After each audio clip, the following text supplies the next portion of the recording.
ఉండు సడన్గా ఏం లేచింది? అరే డుర్రేగా నాకు గాతకు లేచినందుకు ఇస్తానరా. గాతకులు ఎత్తే పార్టీ అయింది. ఏం లేదురా, పుణ్యానికి వచ్చిన తాగడానికి ఏమైతుందిరా డుర్రేగా.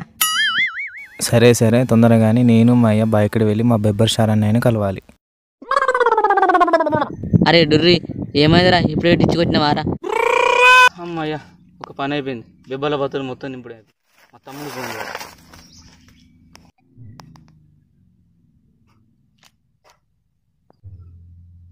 హలో తమ్ముడు, ఎక్కడున్నావురా?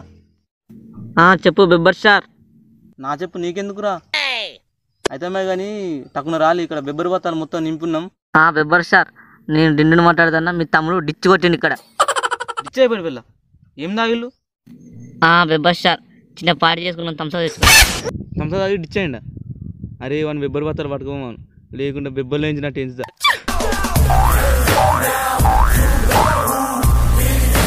బెబ్బర్ షార్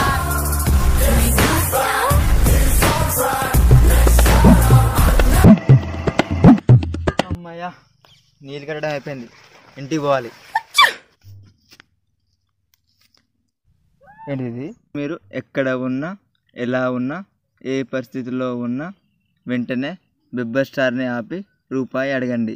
10 నిమిషాల్లో శుభవార్త వింటారు. ఇట్లు గుడాల్ ఫ్రై. ఏంటి బెబ్బర్ స్టార్ వస్తలేడు?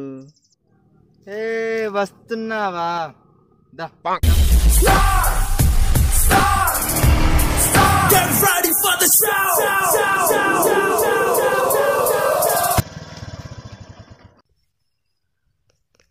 అన్నయ్య 1 రూపాయి కావాలి. ఏంటి 1 రూపాయి? ఏంటి తమ్ముడు ఇలా రోడ్డు మధ్యలో వచ్చి అడుగుతున్నావు? ఇంట్లో చెప్పచ్చావా? లేదు బెబ్బర్ స్టార్, అర్జెంట్గా 1 రూపాయి కావాలి.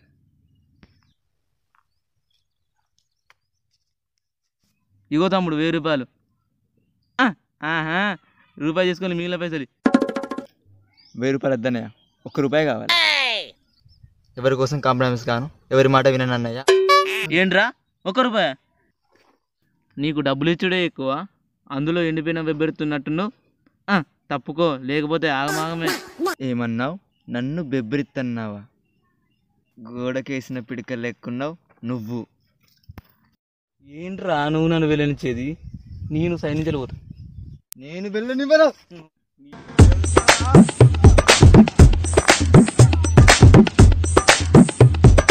ఆవాహయామి.